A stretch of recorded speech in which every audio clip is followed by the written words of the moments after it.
Why America erased its deadliest Panzer killers after Normandy. The cold rain of November 1944 falls across the Hurtgen Forest, turning the blood-soaked earth into a crimson mud that clings to everything it touches. In precisely 48 hours, the most lethal anti-tank unit in American military history will receive orders that make no tactical sense, no strategic sense, and will baffle military analysts for the next 8 decades. 7 men who have collectively destroyed more German armor than any other squad in the European theater are about to vanish from the official record. This is not a story about battlefield defeat. It is an examination of why 7 tank destroyers, operating the M18 Hellcat with unprecedented efficiency and racking up confirmed kills that embarrassed entire armored divisions, were suddenly pulled from frontline service at the height of their effectiveness. Before we jump back in, tell us where you're tuning in from, and if this story touches you, make sure you're subscribed because tomorrow, I've saved something extra special for you. The question that has puzzled historians, frustrated veterans, and remained buried in classified files until recently is deceptively straightforward yet disturbingly complex. How did America's most successful panzer hunters, men who had perfected the art of armor destruction to a science, find themselves reassigned to rear-echelon duties while lesser crews continued the fight? The answer reveals not merely bureaucratic incompetence, but a calculated effort to suppress a narrative that contradicted official doctrine, threatened institutional egos, and exposed uncomfortable truths about how the war was actually being won versus how the brass wanted it portrayed. Today, every element of this erasure will be laid bare, from the kill tallies that were systematically reduced in official reports to the decorations that were downgraded or denied entirely. While history celebrates Patton's armored spearheads and Bradley's methodical advance, few have examined with proper scrutiny the small units whose tactical innovations and raw effectiveness were deliberately obscured. The 7 crew members of M18 Hellcat destroyers from the 705th Tank Destroyer Battalion have been reduced to statistical anomalies in official histories, unnamed specialists who simply did their jobs. But these were not ordinary soldiers. They were combat veterans who had survived North Africa, Sicily, and the hedgerow hell of Normandy, men who had faced Tiger tanks and Panther formations and emerged victorious so consistently that their success became an institutional embarrassment. Their erasure was not born of failure or cowardice, but of a success so profound and so contrary to established doctrine that it threatened the careers of officers who had built their reputations on theories these men proved obsolete. The central question demanding answer is not simply what happened to them, but why their achievements were actively buried by the very army they served with such distinction. Why did the M18 Hellcat, arguably the most effective tank destroyer ever fielded by American forces, crewed by specialists who had elevated its use to an art form, find itself sidelined and its greatest practitioners scattered to meaningless assignments? The answer lies in a web of inter-service rivalry, doctrinal rigidity, and a determined effort to control the narrative of American armor superiority. The incident that triggers their removal occurs just 3 days after the conclusion of Operation Queen, the massive offensive intended to breach the Siegfried Line and reach the Ruhr River. The morning of November 19, 1944 brings an unusual summons to the command post of the 705th Tank Destroyer Battalion near Eschweiler, Germany. 7 men are called to report immediately. Staff Sergeant Michael Kovalenko, a section leader with 17 confirmed tank kills since Normandy. Sergeant Frank DeLuca, already credited with 14 Panzer destructions and known for his uncanny ability to predict German armor movements. Corporal James Hutchins, a 22-kill ace whose gunnery scores during training had been dismissed as statistical impossibilities until combat proved them conservative estimates. Private First Class Robert Chen, credited with 11 kills and possessing an almost supernatural talent for range estimation. Private First Class Raymond Torres, a steady veteran whose calm under fire had kept crews alive through the most desperate engagements. Private Andrew Kowalski, younger than the others but already proven in a dozen firefights. And Technician 5th Grade David Morrison, the maintenance specialist whose modifications to the M18's fire control system had increased first-round hit probability by an estimated 30%. Lieutenant Colonel Edmund Parker of the 705th personally delivers the briefing, and the tension in his voice immediately signals that this is no routine assignment. Tomorrow, these 7 specialists are to report to 12 Corps headquarters for immediate reassignment. The official explanation is vague to the point of absurdity: specialist skills required for evaluation of new equipment and tactical assessment. The gravity of this order cannot be overstated in the context of November 1944. The 705th Tank Destroyer Battalion is currently engaged in some of the most intense armored combat of the European campaign. German Panzer and SS divisions are launching increasingly desperate counterattacks, and tank destroyer crews are being expended at an alarming rate. Removing the battalion's most effective killers at this critical juncture makes no operational sense whatsoever. These men understand immediately that something is profoundly wrong. They have been pulled from frontline service not because they are needed elsewhere, but because someone wants them gone from where they are. The question of who and why will not become clear for many years, but the immediate reality is undeniable. They are being erased. What the 7 specialists preparing their departure from Eschweiler cannot know is that 4,200 miles away at the Pentagon, a series of meetings has just concluded that will fundamentally alter how their achievements are recorded and remembered. On November 14, multiple officers from the Armored Force and the Army Ground Forces met to discuss what internal documents referred to as the tank destroyer problem. The meeting, minutes of which remained classified until 1982 and were only fully released in 2004, addressed concerns that had been building since August. Reports from the European theater indicated that M18 Hellcat crews, particularly those in the 705th Battalion, were achieving kill ratios that far exceeded official projections and, more problematically, were doing so while operating in ways that contradicted established tank destroyer doctrine. The classified minutes reveal something extraordinary. The Army Ground Forces had developed an entire tactical doctrine for tank destroyer employment based on specific assumptions about how armored warfare would unfold. Tank destroyers were to be held in reserve, rushed to threatened sectors, and employed en masse to blunt armored spearheads. They were defensive weapons, not offensive hunters. But crews like those in the 705th had discovered that the M18's exceptional speed, combined with aggressive forward positioning and independent action, could devastate German armor before it ever formed into the massed attacks doctrine anticipated. They were hunting panthers and tigers in small groups, setting ambushes in terrain the Germans considered safe, and racking up kills at a rate that made the doctrine look foolish. The meeting minutes contain a phrase that appears repeatedly: doctrinal consistency. The concern was not that these crews were failing, but that their success was achieved through methods that invalidated years of planning, training, and institutional investment. If the M18 worked best as an aggressive hunter rather than a defensive responder, what did that say about the thousands of tank destroyer crews trained in now obsolete tactics? Major General Andrew Bruce, chief of the Tank Destroyer Center, attended the November 14 meeting. His position was unambiguous and is recorded in the minutes. The tank destroyer force had been built on specific tactical principles, and allowing individual units to achieve success through deviation from those principles would undermine the entire branch's credibility and future funding. The decision emerging from that meeting was carefully worded but unmistakable in intent. High-performing crews whose tactical methods deviated significantly from doctrine were to be identified, their personnel redistributed, and their achievements subjected to rigorous verification before inclusion in official records. The phrase rigorous verification became bureaucratic code for systematic reduction. Preparing and narrating this story took us a lot of time, so if you are enjoying it, subscribe to our channel, it means a lot to us. Now back to the story. At the 705th Tank Destroyer Battalion, the planning for Operation Queen had required every available M18 and crew. The offensive launched on November 16 involved a massive artillery bombardment followed by infantry and armor assault toward the Roer River.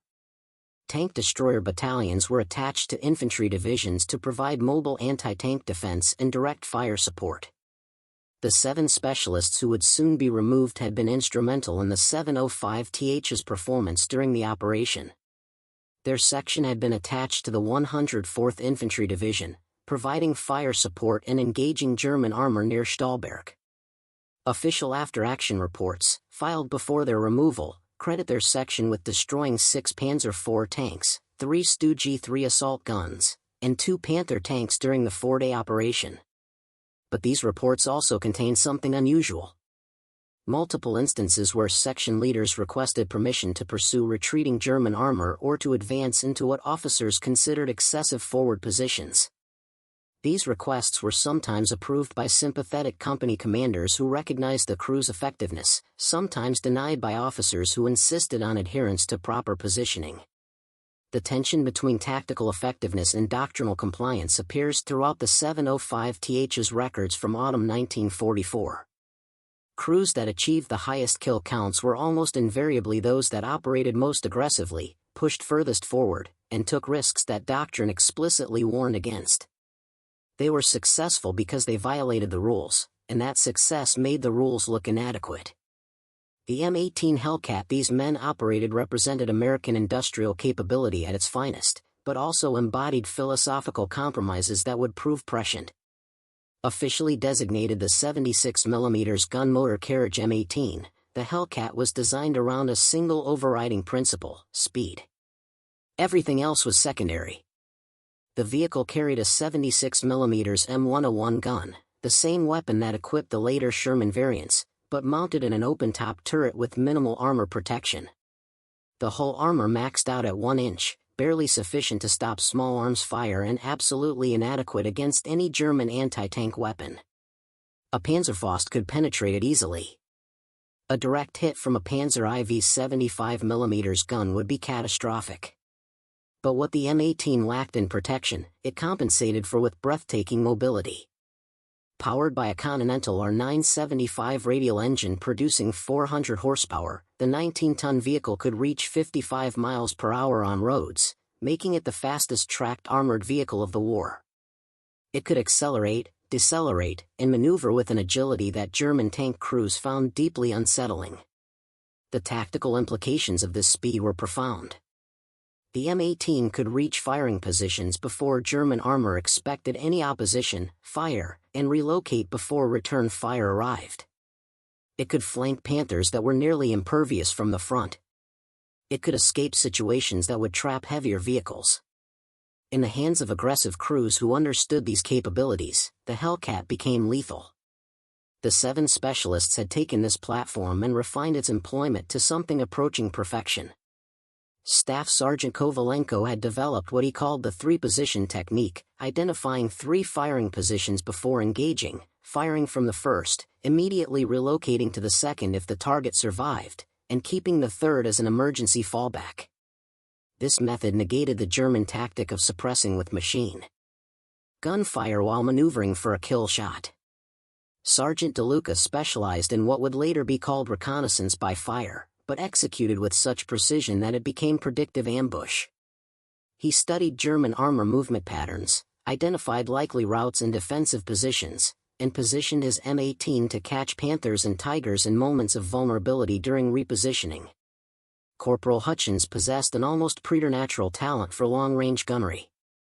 The M18's 76mm gun was not designed for extreme-range engagement, but Hutchins regularly scored first-round hits at distances that exceeded both the weapon's intended envelope and the crew's ability to spot fall of shot. His technique involved careful study of terrain, wind patterns, and an intuitive understanding of ballistics that he could never adequately explain. The crew's success was not merely individual skill but collective refinement. Private Chen's range estimation fed into Hutchins' gunnery. Tora's ability to remain calm during engagement allowed for precise execution under extreme stress. Kowalski's youth gave him reaction speeds that complemented the older veteran's experience. And Morrison's mechanical innovations, strictly unauthorized modifications that would have resulted in disciplinary action if discovered by the wrong officers, improved performance across every metric. Morrison had discovered that slight modifications to the M18's elevation mechanism reduced backlash and improved repeat accuracy. He had experimented with different ammunition stowage arrangements that reduced reload time by precious seconds. He had even altered the turret traverse gearing to provide finer control at the cost of maximum traverse speed, a trade that proved invaluable in precision engagement. These innovations were passed informally between crews who trusted each other, never officially documented, and quietly discouraged by maintenance officers who preferred standardization. But they worked. The modified M18S and the 705th performed measurably better than factory specification, and Morrison's techniques were quietly adopted by other crews who valued survival and effectiveness over regulatory compliance. The German armor they faced in autumn 1944 represented the Wehrmacht's last generation of tank design, formidable weapons that had been refined through years of brutal combat on the Eastern Front. The Panzer IV, once Germany's main battle tank, had been up-armored and up-gunned to remain relevant. The Panther, introduced in 1943, combined excellent armor, a superb 75mm high-velocity gun, and reasonable mobility into what many historians consider the finest medium tank of the war. Most dangerous was the Tiger, whose 88mm gun could destroy any Allied tank at ranges that precluded effective return fire, and whose armor was thick enough to shrug off most Allied anti-tank weapons from the front. American tank crews feared Tigers with good reason, and encounters generally resulted in American losses unless numbers and positioning could be exploited. But the M18 crews had discovered something the Tiger's designers had not anticipated. Speed negated armor advantage. A Tiger was deadly if it could bring its gun to bear, but the Hellcat could appear in unexpected positions, fire into side or rear armor where the Tiger was vulnerable, and vanish before the ponderous German vehicle could rotate its turret. The Tiger's strengths, massive armor and devastating firepower, became liabilities when facing opponents who refused to fight on the Tiger's terms. The tactical doctrine that governed tank destroyer employment in 1944 reflected theories developed before the war's realities became clear. Tank destroyers were conceived as a specialized anti-tank force, held in reserve at division or corps level, to be rapidly deployed to threaten sectors where German armor breakthroughs occurred. They would arrive in mass, occupy defensive positions, and destroy the attacking armor through concentrated fire. This doctrine made sense in theory. It concentrated anti-tank capability, allowed for flexible response to threats, and kept the specialized tank destroyers from being frittered away in static defense. But it rested on assumptions that combat repeatedly disproved. German armor did not obligingly concentrate into breakthrough spearheads that could be countered by defensive deployment. German tactics by 1944 involved dispersed armor support for infantry, small-scale counterattacks, and defensive employment that never presented the mass targets doctrine anticipated. The crews who succeeded adapted to reality rather than doctrine. They operated aggressively forward with infantry, provided direct fire support, and hunted German armor wherever it appeared rather than waiting for it to come to them. They achieved success by ignoring the principles they had been taught, and that success created an institutional problem. If aggressive, forward-deployed tank destroyers working independently were more effective than doctrinal employment, then the entire organizational structure of the tank destroyer force was questionable. The training, the tactical manuals, the equipment development priorities, all were built on a foundation that combat was proving inadequate. Acknowledging this would require institutional humility that the Army in 1944 was unprepared to embrace. The 7 specialists received their orders on the evening of November 19, 1944. They are to report to 12 Corps headquarters at Jungleinster, Luxembourg, by 0800 hours on November 21. No explanation beyond evaluation and assessment is provided. Their section commander, Lieutenant Marcus Brennan, is visibly angry but powerless to intervene. Whatever authority issued these orders outranks battalion and even division command. The night before their departure, an informal gathering takes place at the 705th's maintenance area. Other crews from the battalion, men who have fought alongside these 7 specialists since Normandy, come to express confusion and frustration. Everyone understands that removing the unit's most effective crews during active operations is tactically insane. The conclusion that politics rather than military necessity drives the decision is inescapable. Staff Sergeant Kovalenko, normally taciturn, speaks briefly. He tells the assembled crews that they have proven what the M18 can do when employed properly, that their techniques work, and that other crews should continue developing and refining them regardless of what official doctrine says. Sergeant DeLuca adds that the war will be won by crews who adapt to reality, not by those who follow outdated manuals written by officers who have never faced a panther. The gathering disperses before midnight. The 7 men check their gear, ensure their personal effects are packed, and try to sleep despite the certainty that their combat service, at least in any meaningful form, has ended. They have been judged too effective, too independent, too contrary to established doctrine, and the punishment for that success is removal. Morning comes cold and gray. The 7 specialists board a truck that will carry them to 12 Corps headquarters, leaving behind the M18 Hellcats they have operated with such lethal effect. Other crews will inherit these vehicles, but the institutional knowledge, the refined techniques, the hard-won lessons will not transfer. That knowledge exists in the minds and muscle memory of men being deliberately dispersed. The journey to Junglinster takes most of the day through roads clogged with military traffic. The logistical apparatus supporting the November offensive is immense, and every road carries trucks, tanks, artillery, and endless columns of infantry.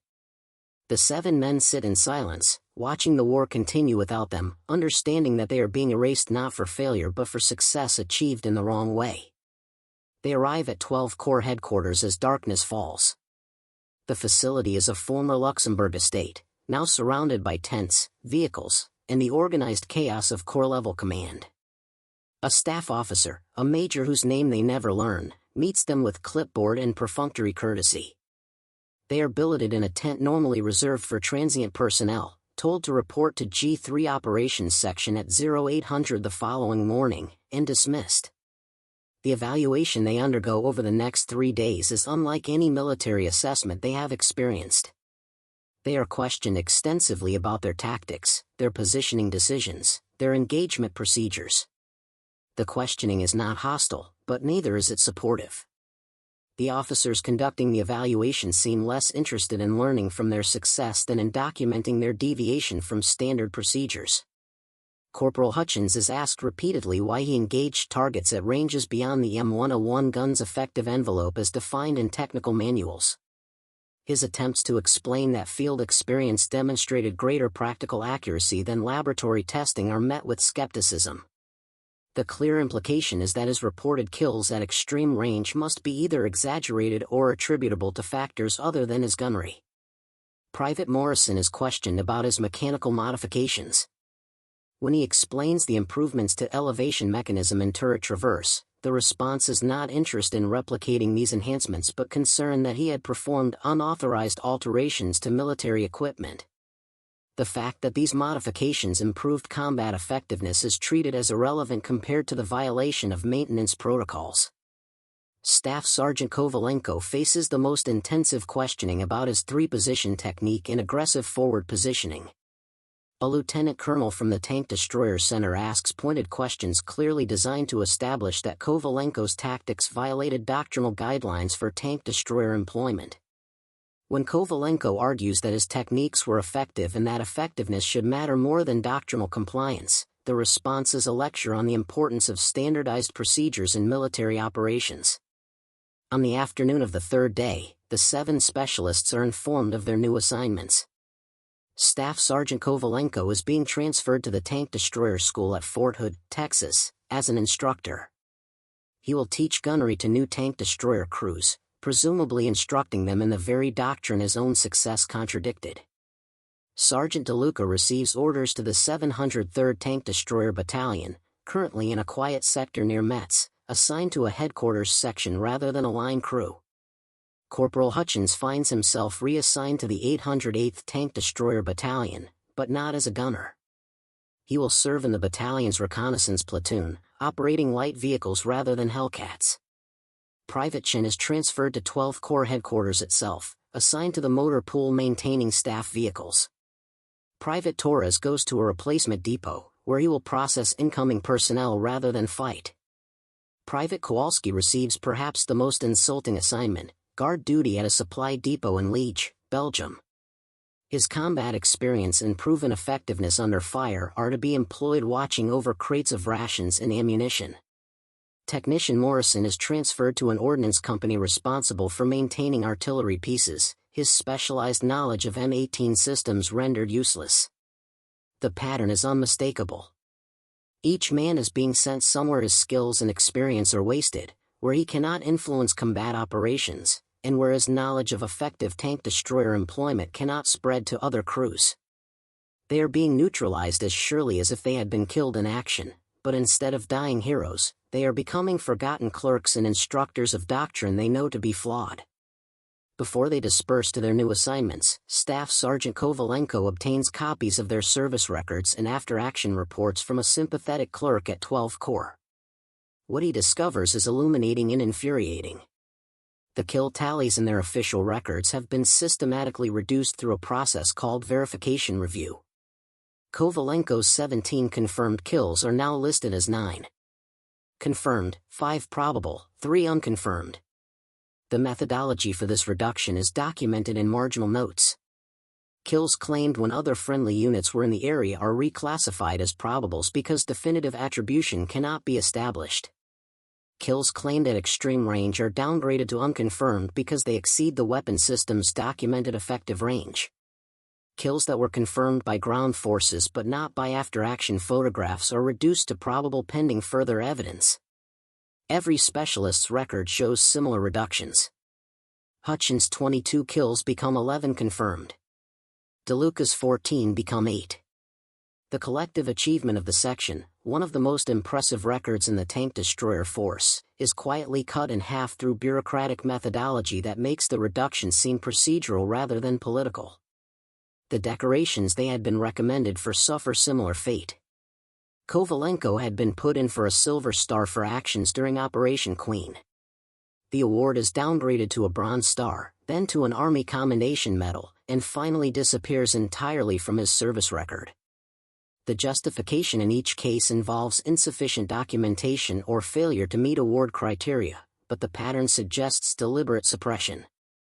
Hurtgen's recommendation for a Distinguished Service Cross, submitted after he single-handedly destroyed 3 Panthers that had pinned down an infantry company, vanishes completely. When inquiries are made, the response is that no record of such a recommendation can be located. Either it was never submitted, which company officers vehemently deny, or it was lost, which in the military's carefully documented bureaucracy strains credibility, or it was deliberately removed. The erasure extends beyond individual records to unit histories and after-action reports. The 705th Tank Destroyer Battalion's official history, compiled in 1945, mentions the 7 specialists only in passing, their achievements minimized and their innovative tactics unmentioned. The narrative emphasizes adherence to doctrine and proper coordination with supported units, creating a historical record that contradicts the reality experienced by those who served. The systematic reduction of the 7 specialists' achievements was not an isolated incident but part of a broader effort to control the narrative of American armor performance in Europe. The process by which this occurred reveals much about institutional priorities and the politics of military history. The Tank Destroyer Center at Fort Hood, Texas, had by late 1944 trained over 100,000 personnel in specific tactical doctrines developed from 1941 through 1943. These doctrines emphasized centralized control, defensive employment, and massed fires against concentrated enemy armor. But the war in Europe was not unfolding according to these assumptions. German armor was dispersed, employed defensively, and integrated with infantry rather than concentrated in the breakthrough formations American doctrine anticipated. Tank destroyer battalions that achieved success did so by adapting to this reality, operating aggressively forward, hunting enemy armor rather than waiting for attacks that rarely came in the anticipated form. This created an existential problem for the Tank Destroyer Center and its leadership. If the tactical doctrines they had developed and taught were inadequate for actual combat conditions, what justified the continued existence of tank destroyers as a separate branch? Why not simply integrate anti-tank capability into regular armored and infantry units? The institutional answer was to insist that doctrine remained sound and that deviations from it were dangerous expedients that succeeded despite rather than because of their unorthodox nature. Major General Andrew Bruce, who commanded the Tank Destroyer Center throughout the war, was a true believer in tank destroyer doctrine. He had overseen its development, written much of it personally, and staked his career on its validity. Reports from Europe that crews achieved greatest success by ignoring his carefully developed principles represented not merely tactical information but professional threat. Bruce's response, documented in his correspondence and memoranda from late 1944, was to question the validity of field reports that contradicted doctrine. He argued that claimed kill ratios from units employing unorthodox tactics were inflated, that proper verification would reveal more modest achievements, and that success attributed to doctrinal deviation was actually the result of superior equipment and brave soldiers succeeding despite poor tactical employment. This position required managing the narrative. Units like the 705th Tank Destroyer Battalion, whose records clearly showed that aggressive, forward-deployed, and doctrinally deviant tactics worked, needed to have their achievements recontextualized. The method chosen was verification review, a process that sounded rigorous and professional but was designed to systematically reduce claimed achievements to levels that supported the official narrative. The verification review process established criteria that were impossible for most field claims to meet. Photographic evidence of destroyed enemy vehicles was required, despite the fact that combat photographers were rarely present during tank destroyer engagements and crews engaged in mobile operations could not stop to photograph every kill. Confirmation by ground forces was required, but many engagements occurred at ranges where infantry could not reach destroyed vehicles before tactical situations changed. Multiple witness accounts were required, but tank destroyer crews often operated in small sections where only the immediate crew witnessed the engagement. The effect was to create verification standards that sounded reasonable but were designed to fail. The fact that similar standards were not applied to other combat arms, that tank and artillery kill claims were accepted with far less scrutiny, reveals the political rather than evidentiary nature of the process. The 7 specialists scattered to their new assignments carried with them knowledge and experience that could have transformed tank destroyer employment across the European theater. Staff Sergeant Kovalenko arrived at Fort Hood in December 1944 with 17 months of combat experience and a proven record of success, only to discover that the instruction he was expected to deliver contradicted everything combat had taught him. The gunnery course he was assigned to teach emphasized engagement from prepared positions at medium ranges against targets approaching on predicted avenues of approach. The tactical scenarios used in training assumed that tank destroyers would occupy defensive positions, that German armor would obligingly attack into these positions, and that success would come from proper positioning and fire discipline rather than mobility and aggression. Kovalenko attempted to modify the instruction to incorporate lessons from actual combat. He proposed teaching the 3-position technique, emphasizing the importance of immediate relocation after firing. He suggested training scenarios that involved hunting dispersed enemy armor rather than defending against massed attacks. He recommended greater emphasis on long-range gunnery and exploitation of the M18's speed advantage. His proposals were rejected. The Chief of Instruction, a colonel who had never served in Europe, explained that training must emphasize doctrinal employment regardless of what individuals might have observed in isolated instances. Standardization was paramount. Training every crew in unorthodox techniques would create chaos. Doctrine existed for sound reasons developed by experts, and combat veterans, however experienced, lacked the broader perspective necessary to revise established procedures. Kovalenko taught the prescribed curriculum for 3 months, growing increasingly frustrated with the disconnect between what he was required to teach and what he knew to be true. In March 1945, he requested transfer back to a combat unit, arguing that his skills were being wasted in instruction. The request was denied. His services were needed at Fort Hood, where new crews were being trained at increasing rates to replace casualties in Europe. What Kovalenko could not know was that his request for transfer had been flagged at the Pentagon. A memorandum from the Army Ground Forces, dated March 18, 1945 and declassified in 1998, specifically mentions Kovalenko by name as an example of combat veterans whose unorthodox views risked undermining standardized training. The memorandum recommends that such personnel be retained in training establishments where they can be supervised rather than returned to combat units where their influence might spread. Sergeant DeLuca's experience with the 703rd Tank Destroyer Battalion proved equally frustrating. Assigned to battalion headquarters rather than a line section, he found himself processing paperwork and coordinating logistics rather than employing his combat skills. The 703rd was in a relatively quiet sector, and the headquarters section's primary concerns involved supply requisitions and personnel administration rather than tactical operations.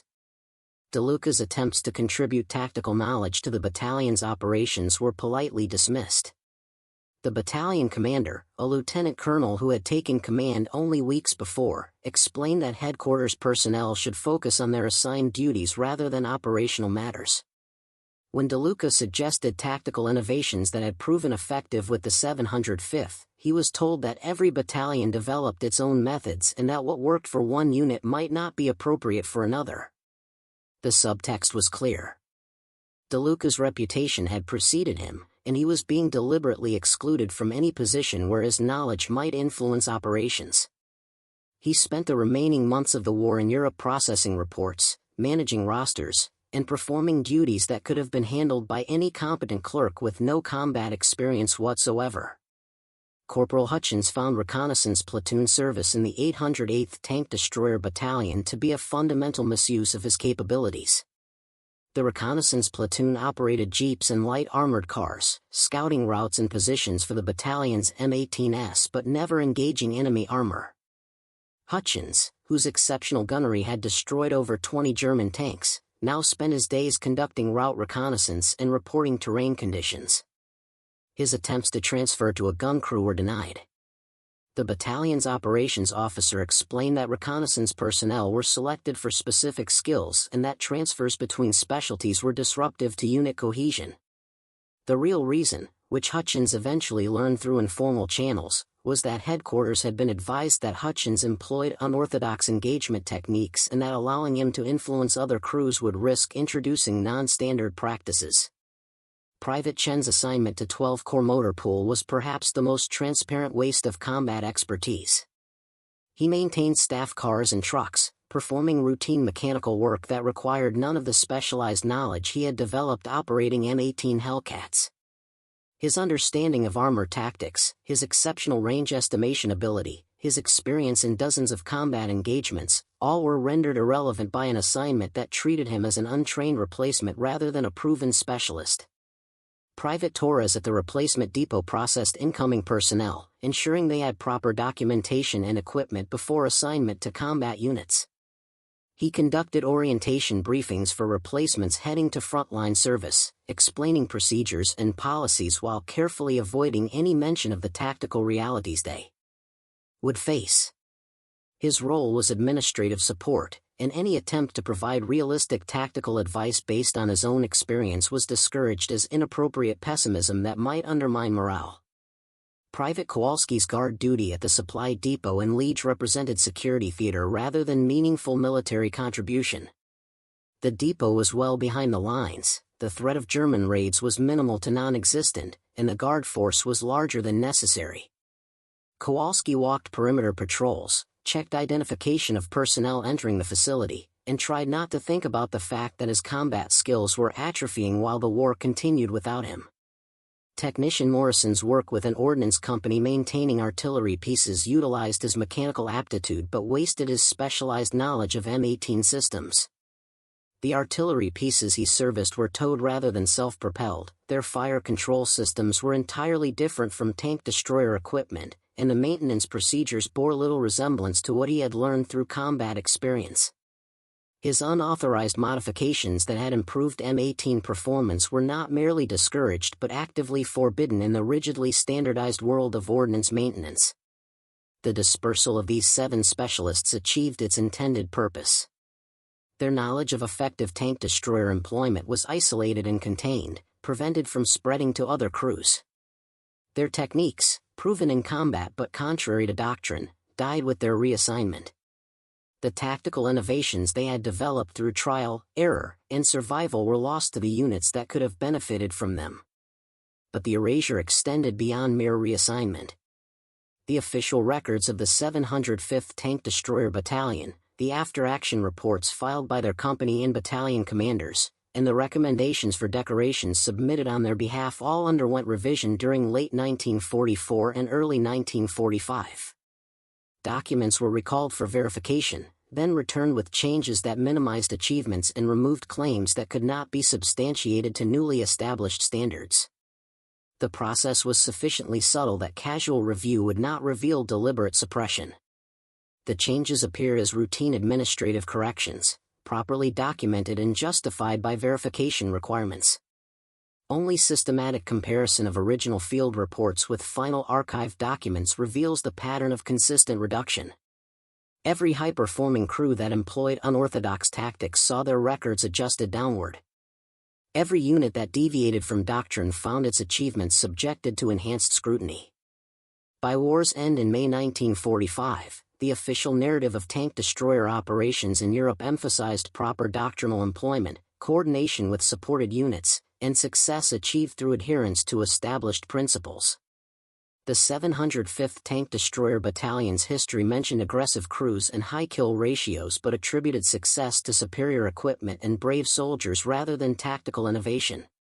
The 7 specialists who had proven that doctrine was inadequate were reduced to footnotes, if mentioned at all. The institutional success of this suppression becomes evident in post-war analysis. The official United States Army History of Tank Destroyer Operations, published in the 1950s, presents a narrative of doctrinal validation. Tank destroyers succeeded when properly employed according to established principles and struggled when misused in roles for which they were not intended. The possibility that doctrine itself might have been flawed, that success came from adaptation rather than adherence, is not seriously considered.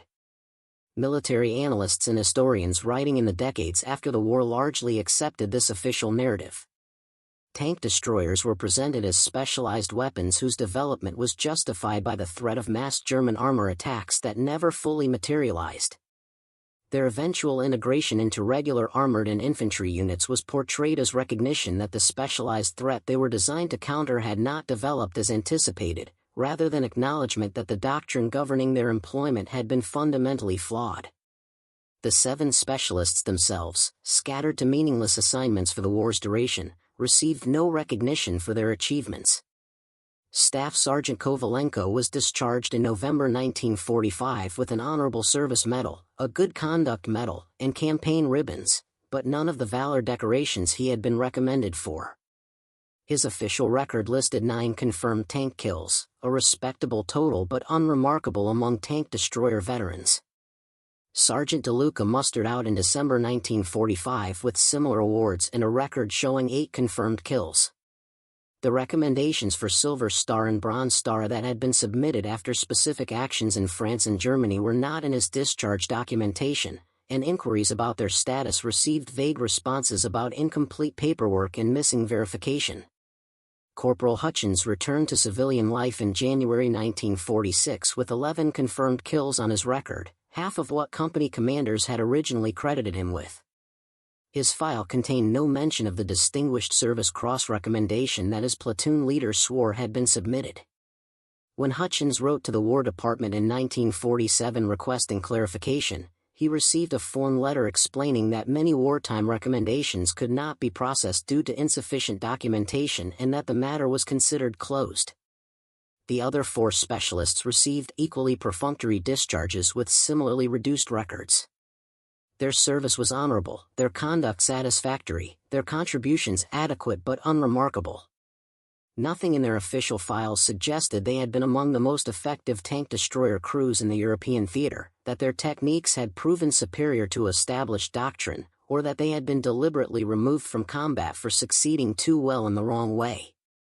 For nearly 3 decades, the story of the 7 specialists remained buried in classified documents, reduced records, and the private memories of men who had learned that the Army did not want to hear about their achievements. They returned to civilian lives, found jobs, raised families, and kept their frustrations largely to themselves. The war was over, dwelling on injustices seemed petty, and few civilians would understand the bureaucratic politics that had erased their contributions. Staff Sergeant Kovalenko returned to Pittsburgh and found work in a steel mill, the same industry he had left in 1942. He married, raised 3 children, and rarely spoke about the war except in the most general terms. When fellow veterans gathered to share stories, he listened more than he talked, uncomfortable with narratives that celebrated adherence to doctrine and proper procedures when his own experience had taught him that survival and success required constant adaptation. In 1952, Kovalenko attended a reunion of the 705th Tank Destroyer Battalion in Philadelphia. The gathering brought together veterans from across the battalion's service from 1943 through 1945, men who had fought in North Africa, Italy, France, and Germany. Up next, you've got two more standout stories right on your screen. If this one hit the